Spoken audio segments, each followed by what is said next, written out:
more. The word wellness should be used. And this Hmm. is a lot of what my book is about too. Instead of getting goofy or inhaling yourself into a stupor, what we've learned is very little is better.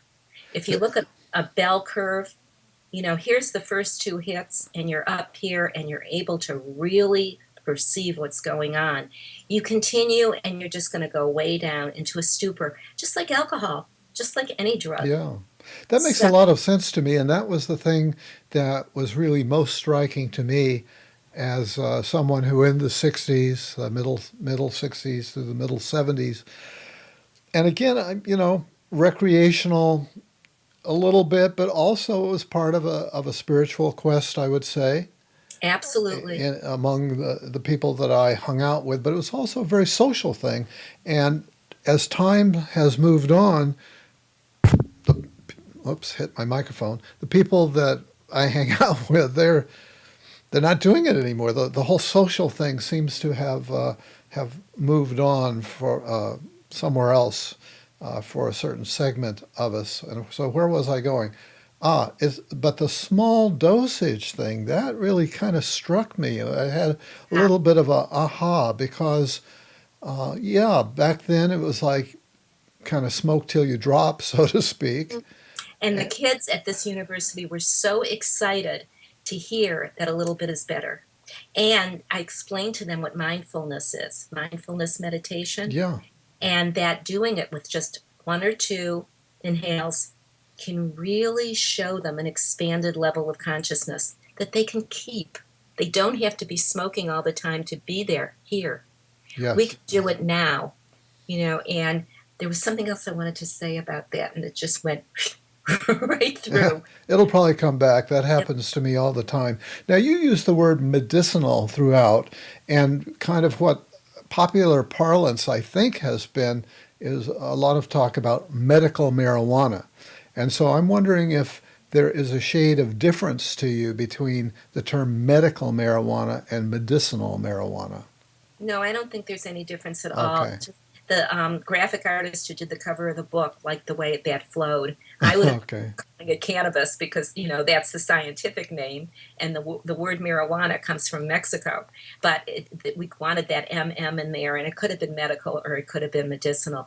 But I want the world to know that, and that's another reason why I wrote this book, that it can help us to stop being asleep. This is a wake up.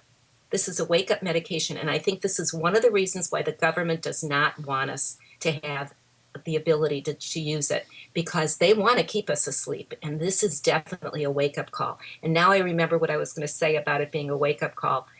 I met Sasha Shulgan at Esalen Institute in the early 80s. I was there for a small group that was discussing psychedelics being used for therapy. And do you know who Sasha Shulgan was? That is a name that I've run across quite a bit in Yeah, the whole hallucinogenic psychedelic right, movement. And right. is that the husband or the wife? This is the husband, but she was there too, and I got to know both of them. Okay. And he passed away recently, is that Yes, right? yes, he did. Okay. And the small group that got together were mainly therapists of varying degrees who wanted to use MDMA in therapy. And I mean, early 80s, MDMA was all over the place. Yes. Hadn't hit the raves yet with the kids. It was being used in the psychological community for a wonderful session where you could get to buried things without the pain. You could bring them up, and then Yes. and then later you could continue the therapy on what had happened in that session. So Sasha Shulgan and I were talking about that, and I asked him about cannabis, and he was the one, and this is in my book, he was the one who said, you hold the cannabis in your hand and you ask it if it can be MDMA, if you can do a session, and it will let you know almost immediately if it will. And then use that. You don't have to use the MDMA. Well, what a mind blowing explanation he gave me.